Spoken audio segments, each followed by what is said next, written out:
తీసేసిన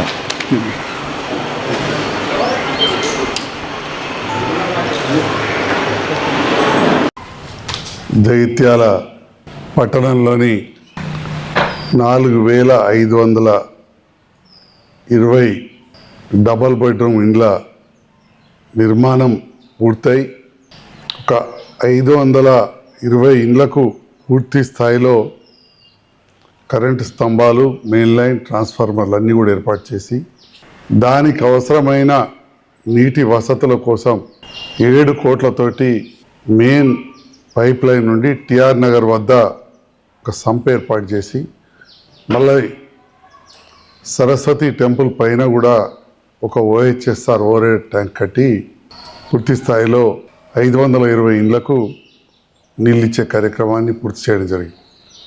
దాంతో పాటుగా అదనంగా 4000 ఇండ్లు డబుల్ బెడ్రూమ్ ఇండ్లకు 14,80,00,000తోటి మిషన్ భగీరథ ద్వారా ఇంకొక ట్యాంకు మరియు ఇంటింటికి పైప్లైన్ పనులు అవి దాదాపు పూర్తిగా వస్తున్నాయి. అక్కడ మౌలిక వసతుల కోసం సీసీ రోడ్లు కావచ్చు, సెప్టిక్ ట్యాంకులకు నిధులు కూడా ఇవ్వడం జరిగింది. ఇంకొక 2000 ట్యాంకులకు సెప్టిక్ ట్యాంకుల నిర్మాణం మరియు కరెంటు ఇవ్వడానికి అవసరమైన నిధులను గౌరవ మున్సిపల్ శాఖ మంత్రి కల్వకుంట్ల తారక రామారావు గారు 25 కోట్ల రూపాయలు మంజూరు చేయడం జరిగింది.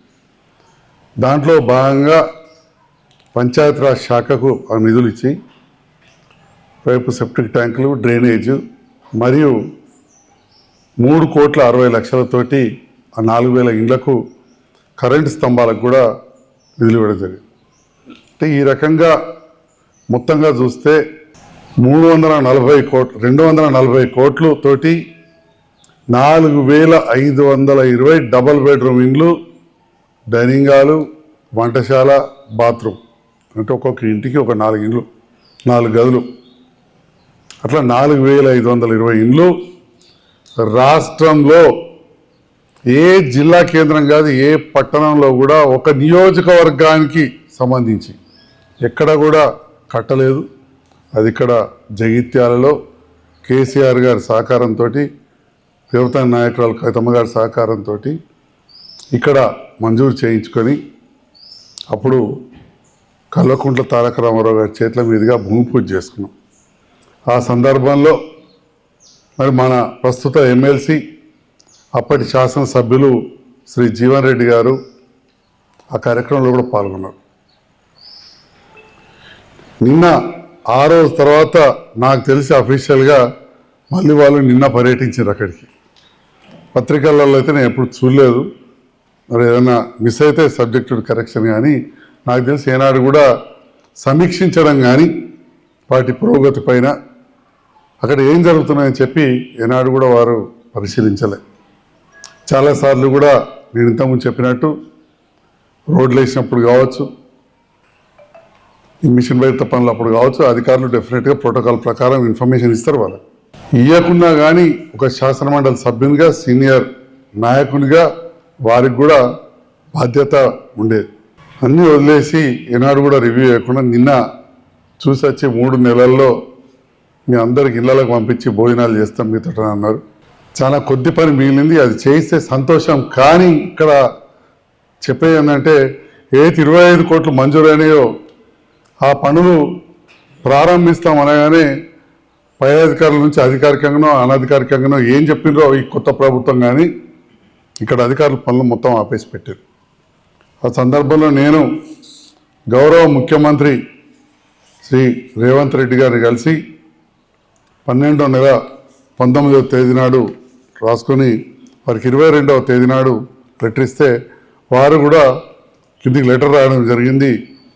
అధికారులకు దానిపైన వివరాలు తెలుపమని చెప్పి గౌరవ ముఖ్యమంత్రి గారు పెద్ద మనసుతోటి రాసినందుకు వారికి హృదయపూర్వక ధన్యవాదాలు తెలియజేస్తూ, మరి ఇక్కడున్న స్థానిక నాయకులు ఇన్ని రోజుల తర్వాత మళ్ళీ పార్లమెంట్ ఎలక్షన్ దగ్గరకు వస్తున్నాయని చెప్పి నిన్న స్పందించి ఒక రాజకీయ వేదికగా కాంగ్రెస్ పార్టీ వాళ్ళ ద్వారానే లబ్ధిదారులకు ఫోన్లు చేయించుకుంటూ అక్కడ ఓ మీటింగ్ లాగా ఏర్పాటు చేసి కొంతమంది అధికారులను పిలిచి పాత్రికేయులను పిలిచి నిన్న వారు కొన్ని వాగ్దానాలు కావచ్చు చేస్తామని వివరాలు సేకరించింది.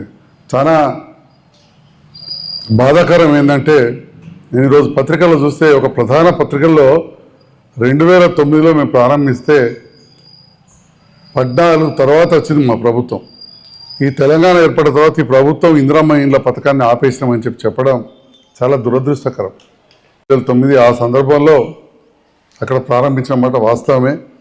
అసలు అక్కడ ప్రారంభించడమే మొదటి తప్పు. నేను మీడియా ద్వారా చెప్తా ఉన్నా. 100 ఎకరాలు అక్కడ సేకరించమంటున్నారు. ఇక్కడ 261 ఎకరాలు మీ రాజకీయాలకు రాకంటే ఒక 12 ఏళ్ళ ముందే ఇక్కడ దరూర్ క్యాంపులో సేకరించిన మీ కంటే ముందున్న రాజకీయ నాయకులు. తెలంగాణ ఏర్పడి 75 సంవత్సరాలు ఏర్పడితే దాంట్లో 42 సంవత్సరాల నుంచి మీరే ఉన్నారు, జగిత్యాల ప్రాంతానికి ప్రాతినిధ్యం వహిస్తున్నారు.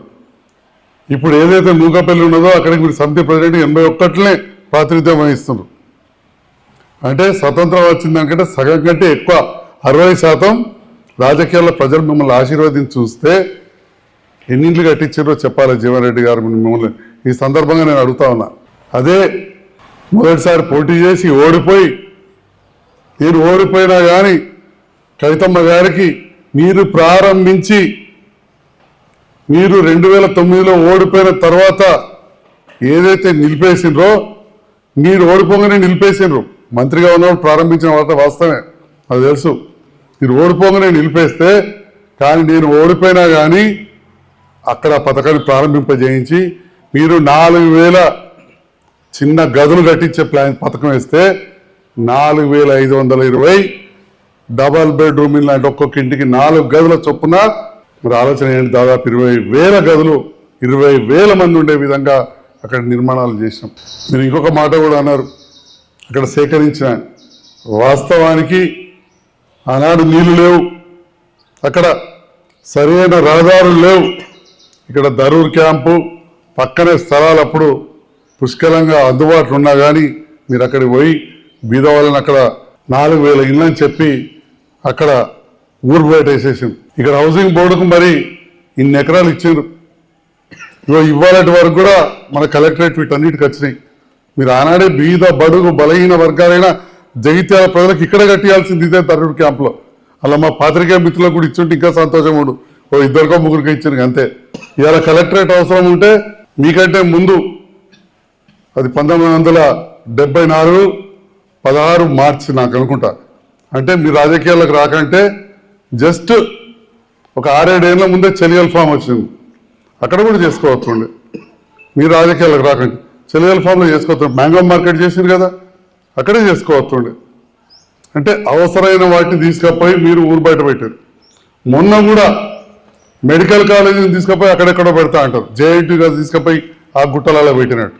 కాబట్టి జీవన్ రెడ్డి గారికి నేను కోరుతా ఉన్నా, ఈ డబల్ బెడ్రూమ్ కేసీఆర్ నగర్ ఏదైతే కేసీఆర్ గారి కళ మీద బడుగు బలహీన వర్గాలు కూడా ఆత్మగౌరవంతో బతకాలని చెప్పి డబల్ బెడ్రూమ్ ఇళ్ళ ఏర్పాటు, దానికి ఖచ్చితంగా బీఆర్ఎస్ పార్టీ నాయకునిగా ఆనాడు ఓడిపోయిన ఇన్ఛార్జిగా గౌరవ ఎంపీ కవితమ్మ గారి సహకారంతో నేను ఆనాడు పునాదులు వేయించడం, మీరు కూడా పాల్గొన్నారు. దురదృష్టం కాంట్రాక్టర్ వదిలేసి వెళ్ళిపోవడం, తర్వాత నేను గెలిచిన తర్వాత వేరే కాంట్రాక్టర్ని తీసుకొచ్చి వేరే కాంట్రాక్టర్ మంచి అనుభవం ఉన్న కాంట్రాక్టర్ని తీసుకొచ్చి ప్రారంభించిన తర్వాత మీ అందరికీ తెలుసు దురదృష్టం కరోనా వచ్చి పడ్డది. ప్రారంభించిన తర్వాత కరోనా వచ్చింది. అవన్నీ కూడా అధికారికంగా డేట్లతో సహా ఉంటుంది. కొత్త కాంట్రాక్టర్ ఎప్పుడు వచ్చాడు, పని ఎప్పుడు మొదలైంది, మళ్ళా 15 నెలలు కరోనా వల్ల ఆగిపోవడంతో ఇంత లేట్ అయి అప్పుడప్పుడు శాస్త్రం చెప్తారు ఏను పోయింది తోక చిక్కింది అన్నట్టు. ఇప్పుడు మిగిలిన దానిలో 10 పైసల పని, ఆ 10 పైసల పని కూడా మీరు అడ్డం పడకపోతే 2 నెలలు అయిపోవు. టీఎఫ్ఐడిసి నిధులు మంజూరు అవన్నీ ఉన్నాయి. నేను కూడా మీ ముఖ్యమంత్రి గారికి, మన ముఖ్యమంత్రి అందరికీ ముఖ్యమంత్రి, ఏ పార్టీ అయినా కానీ సార్ ముఖ్యమంత్రి అయితే అందరికీ ముఖ్యమంత్రి గారికి, అదేవిధంగా హౌసింగ్ మినిస్టర్ శ్రీ శ్రీనివాసరెడ్డి గారికి నేను మరియు ఎమ్మెల్సీ రమణన్న గారు ఇద్దరం కూడా వెళ్ళి కలవడం జరిగింది. కాబట్టి జగిత్యాల ప్రజలు, బీద బడుగు బలహీన వర్గాలు, ఇల్లు లేని వాళ్ళు ఈరోజు కేసీఆర్ గారి హయాంలో జరిగిన పథకం కేసీఆర్ నగర్ ఈనాడు కూడా మర్చిపోవద్దని చెప్పి నేను ఈ సందర్భంగా విజ్ఞప్తి చేస్తూ, తప్పకుండా బీద బడుగు బలహీన వర్గాలు వాళ్ళ హక్కుగా ఆ ఇండ్లకు పోవాల్సిందే. తప్పకుండా నా వంతు కూడా ప్రయత్నం చేస్తాం. అక్కడ ఇంకా 800 ఇండ్లు మిగిలిపోయినాయి. లబ్ధిదారులకు ఇబ్బంది జరగడానికి కారణం ఆనాడు ఇంద్రమ్మ ఇండ్లు అని చెప్పి ఏదైతే కాంగ్రెస్ ప్రభుత్వ హయాంలో పట్టాలు ఇచ్చిండ్రో వాళ్ళు అక్కడ నీళ్లు లేక వసతులు లేక కట్టుకోలేకపోయినరు. బ్యాంకు నుంచి అప్పు తీసుకున్నారు. చాలా స్పష్టంగా చెప్తా ఉన్నా, పాపం బీద వాళ్ళకు తెలియదు. కాంగ్రెస్ నాయకులు మధ్యవర్తులు సంతకాలు పెట్టించారు. అప్పు తీసుకున్న కాగితాలు కూడా ఉన్నాయి, మా నాయకుల దగ్గర కూడా ఉన్నాయి, నా ఆఫీస్లో కూడా ఉన్నాయి. ఆ అప్పు కూడా తెలంగాణ రాష్ట్రం వచ్చిన తర్వాత ముఖ్యమంత్రి గారు రాష్ట్రం అంతా కూడా ఇందిరమ్మ ఇండ్లు కట్టుకున్న వాళ్ళు అప్పు తీసుకున్నది 3,920 కోట్లు మాఫ్ చేసింది. దాంట్లో భాగంగా ఇక్కడ ఈ బేస్మెంట్లు కట్టుకున్న వాళ్ళు, గోడలు పెట్టుకున్న వాళ్ళు, వీళ్ళవి కూడా ఇప్పుడు చెత్త పోసుకొని ఉన్న వాళ్ళది కూడా మాఫ్ అయిపోయింది. ఇండ్లు మంజూరు చేయించినారు. ఎంతమంది కట్టుకున్నారు చెప్పండి? అందులో ఒక 1,600 మంది మొదలుపెట్టారు. 400 మంది చెత్త పోసుకున్నారు. 40 మంది కూడా ఏనాడు ఉండలేకపోయినారు. 40 మంది కూడా ఏనాడు అక్కడ నివసించలేకపోయినారు. ఇవి వాస్తవం. జగిత్యాల ప్రజలందరికీ తెలుసు, బీద వాళ్ళకి తెలుసు, అందరికీ తెలుసు అక్కడ ఎంత దుర్భరమైన పరిస్థితి ఉండనేది. కానీ వాళ్ళ ఏదైతే నిర్మాణాలు చేసినామో అందులో 800 మిగిలిపోయినాయో ఇంద్రమ్మ ఇండ్లు అని చెప్పి మీరు అప్పుడు పట్టాలు ఇచ్చి అప్పిచ్చి కట్టియలేదో ఆ పేరు రావడం వల్ల ఇవ్వలేకపోయినాం. వారు అర్హులైన అనర్హులుగా అక్కడ వస్తున్నది, వాటిని తీసేయాలి. దానికి మాకు సమయం సరిపోలేదు, ఎందుకంటే ఎలక్షన్ల కంటే జస్ట్ ముందే గృహప్రవేశం చేయించినాం. ఎలక్షన్ టైంలో కొంత ఆగిపోయింది. అది చేయాలని చెప్పి ఇండ్ల మంత్రి గారిని కూడా అడిగినాం. మొన్న జిల్లా కేంద్రానికి గౌరవ మంత్రివర్యులు శ్రీధర్ బాబు గారు వచ్చి రివ్యూ చేసిన నాడు కూడా అందరు అధికారుల సమక్షంలో, పాత్రికేయుల సమక్షంలో కూడా నేను ఈ విషయాన్ని చాలా స్పష్టంగా లేవనెత్తడం జరిగింది. ఏ ఒక్క ఇల్లు కూడా నివసించే వాళ్ళది కొత్త కట్టిన కాడ తీసేయలేదు. చెత్తుపడ్డ ఇండ్లు పూర్తి దారిలో వస్తే 2 మాత్రమే తీసేసాం. అందులో కూడా నివసిస్తారు. వాటి గోడలు వేసుకొని చెత్త వేసుకొని విడిచిపెట్టిపోయారు. వాళ్ళందరి పేర్లు కూడా అధికారుల వద్ద ఉన్నాయి. వాళ్ళందరికి కూడా డబుల్ బెడ్రూమ్ ఇండ్లకు అర్హులే. తప్పకుండా ప్రభుత్వం ఏదొచ్చినా జీవన్ రెడ్డి గారు ఎమ్మెల్సీగా ఉన్నారు, నేను శాసనసభ్యునిగా నా బాధ్యత నేను నిర్వర్తించిన. దయచేసి మీరు ఓట్ల రాజకీయానికి పోయి ఇండ్లు ఇప్పుడేదో నేను ఇస్తా మేము చేయనట్టు మాట్లాడడం సమంజసం కాదు. రెండవది, ఇంద్రమ్మ ఇండ్ల పథకాన్ని ఆపేసినామని చెప్పి ప్రధాన పత్రిక వచ్చింది, దాన్ని నేను తీవ్రంగా ఖండిస్తున్నా. జగిత్యాలలో మీరు కట్టించిన ఇండ్లు ఎవి కూడా తీయలేదు.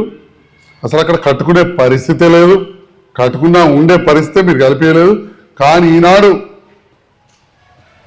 ఈనాడు అక్కడ కొద్ది వసతులు కల్పిస్తే ఉండే పరిస్థితి ఉన్నది. అందరం కలిసి రాజకీయాలకు అతీతంగా పేదవాళ్ళు అక్కడ నివసించే విధంగా వసతులు కల్పిస్తామని చెప్పి కూడా తెలియజేస్తూ, అసలు ఇన్ని రోజులు ఎందుకు సమీక్షించలేదని అడిగినాం మిమ్మల్ని.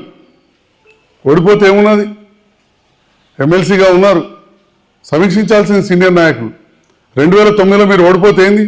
9 నుంచి 14 వరకు మీదే ప్రభుత్వం కదా, ఎన్నిసార్లు సమీక్షించారు చెప్పండి మీరు? మేము ఇప్పుడు కేసీఆర్ నగర్ అని చెప్పి బరాబర్ మున్సిపల్ తీర్మానం చేసినాం. ఎందుకంటే అక్కడ అత్యధిక నిధులు పెట్టింది, నిర్మాణాలు చేసింది కేసీఆర్ గారి హయాంలో కాబట్టి. మరి మీరు 2009లో ఇంద్రమ్మ కాలనీ అని చెప్పి మొదలుపెట్టి అక్కడ ఇంద్రమ్మ బొమ్మ పెట్టి మీరు ఓడిపోగానే, మంత్రి పదవి పోగానే 5 సంవత్సరాలు మీ ప్రభుత్వం ఉండింది. రాజశేఖర్ రెడ్డి గారు, రోసయ్య గారు, కిరణ్ కుమార్ రెడ్డి గారు, మీరు ఎన్నిసార్లు రివ్యూ చేశారు, ఎన్ని నిధులు తెచ్చారు 9 నుంచి 14 వరకు? ప్రజలు ఇవన్నీ కూడా తెలుసు ప్రజలకు. అందుకే మిమ్మల్ని 9లో కూడా అది వట్టి బూటకం అంత దూరం ఇచ్చిండ్రు, అది అయ్యేది కాదు పోయేది కాదనే 2009లో కూడా మీకు ఇక్కడ పట్టణంలో మేయట రాలే, 14లో రాలే, 18లో రాలే, 23 రాలే, ఇంకా అంతకుముందు కూడా అదే పరిస్థితి ఉంది కావచ్చు. 2004లో బూత్ వైజ్ లేకుండే కాబట్టి కొంత తెలియదు. ఈ సందర్భంలో మీడియా ద్వారా జగిత్యాల పట్టణ ప్రజలను కోరుతా ఉన్నా, కాంగ్రెస్ నాయకులు వాడవాడలు కావచ్చు మనం చేసినట్టు ప్రచారం చేసి మీకు అత్తనే ఇండ్లు వస్తాయి రాకుంటే రావు అని చెప్పి మరి వాళ్ళని తీసుకెళ్ళారు. ఇట్లాంటివి చేసే బదులు ఇలా కాంగ్రెస్ ప్రభుత్వం వచ్చింది, వీలైనంత తొందరగా నిన్న అన్నమాట ప్రకారం అక్కడన్నీ ఇవ్వడమే కాకుండా ఏదైతే ఇంకా 800 పైన ఇండ్లు ఉన్నాయో ఈ ఇంద్రమ్మ ఇండ్ల పేరు మీద మీరు పట్టాలు ఇచ్చి ఆనాడు కట్టియలేదు, ఆ కట్టియని వాళ్ళకు కూడా ఇప్పుడు వచ్చే విధంగా మీ వంతుగా కూడా బాధ్యత తీసుకోవాలని చెప్పి కాంగ్రెస్ నాయకులను మరియు శాసనమండలి సభ్యులు శ్రీ జీవన్ రెడ్డి గారిని కోరుతా ఉన్నాను. Thank you.